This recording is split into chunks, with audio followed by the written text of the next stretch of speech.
Hello, I thought I'd do a little review since this camper's going to be 25 years old this year. It's on the verge of becoming vintage. So I bought this in October 21st. Actually ordered on the 20th of 1999 and picked it up on the 22nd of October 1999. It's a 2000 year model, so this year I'll have owned it for in October it'll be 25 years. So I thought I'd do a review. It's an Alpenlite limited, the Pendleton model. It's 11 foot. It's got 38 gallons of water in there.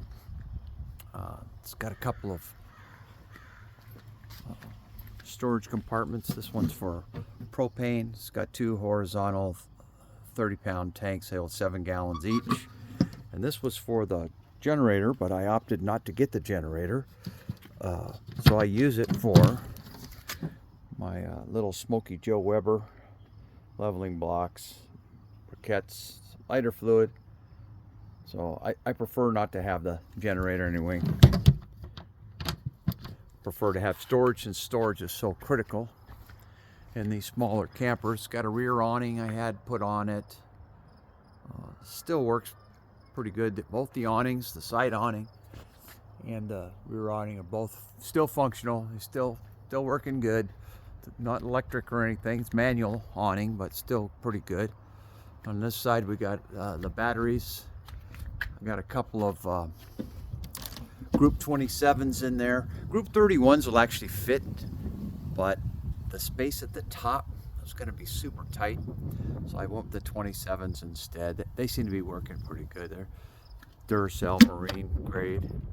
I got the water heater, and of course you got your water and your electrical on this side. And this is for the dump tanks for the valves to pull the gray and black water.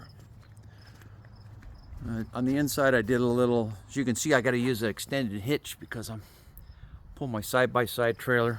You can see that hooks up to a 16-foot dual axle side-by-side trailer, so I'll have to have the extension. Currently we still have the winterized cover over the rear window. This is the inside. I've done a few mods to bring it up a little more up to date.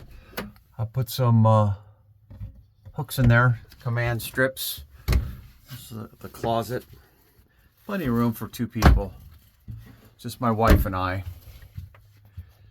Little custom clock I had made. Like the little teal interior.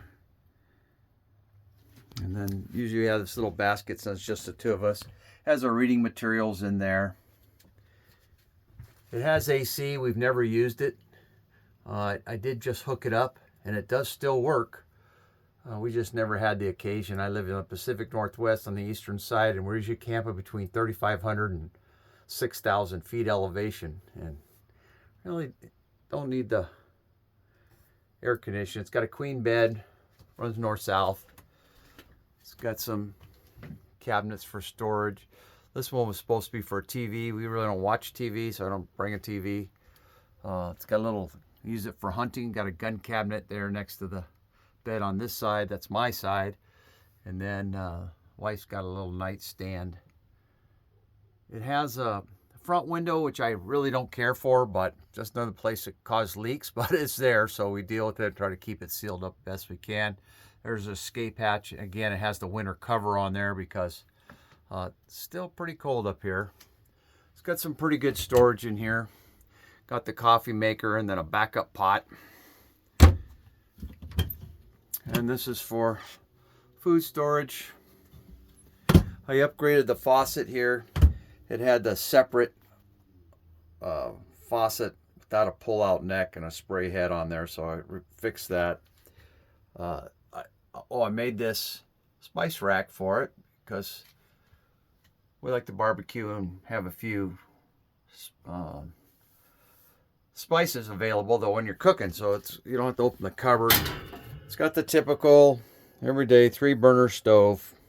Works fine.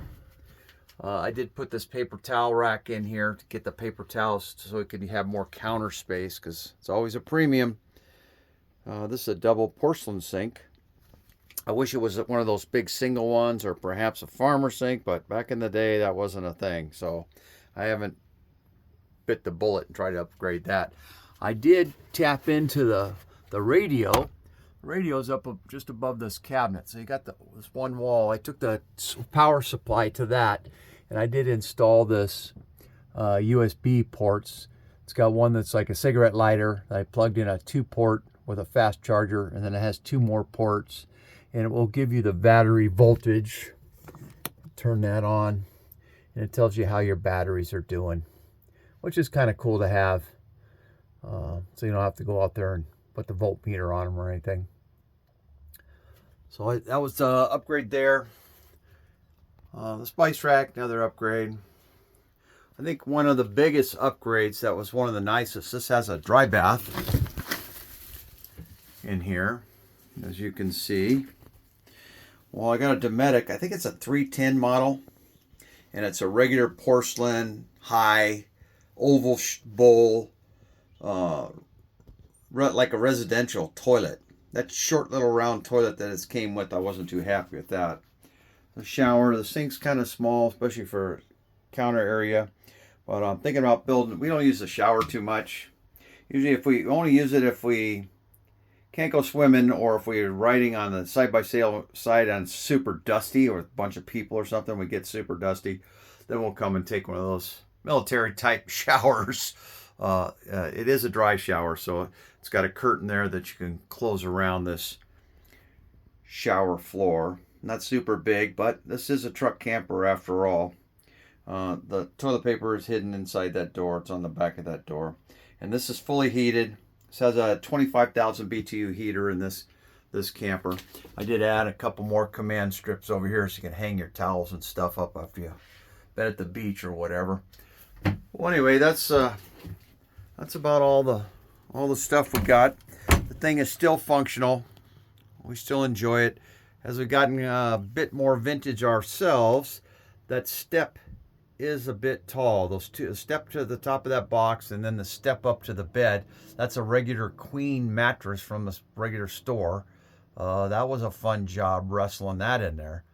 But the other one, after 10, 15 years, got a little too squished. It was a RV type mattress. It wasn't that thick to begin with, so it got even less thick over time. So I did get it between the cabinets, the cabinets and their fridge there.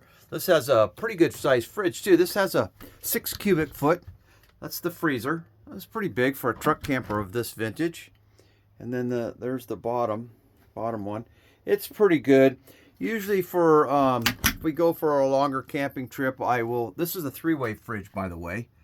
It has AC, DC, and it has propane. So if you set it for automatic, it will select.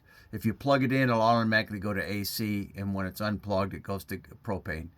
But we run it on 3 all the time. This works fantastic. I've had this down to minus 15, minus 18, below zero hunting, and this fridge will work just fine. I think the hottest we've ever had it is around 98 or 99 degrees outside temperature, and it's also worked just fine on the 3 setting. If you go any higher than that, some of the stuff, especially lettuce, starts to freeze. So it's been working pretty good. If we need a little more space, we might bring a small ice chest with some ice packs in there. It does make ice real well for ice cubes should we need them. Anyhow, I hope this is enjoyable. To see an older camper, it's still in good operating condition. If you like the post, please give it a thumbs up and subscribe. We'll do some more as we go on some trips. So thanks for watching and have a great day.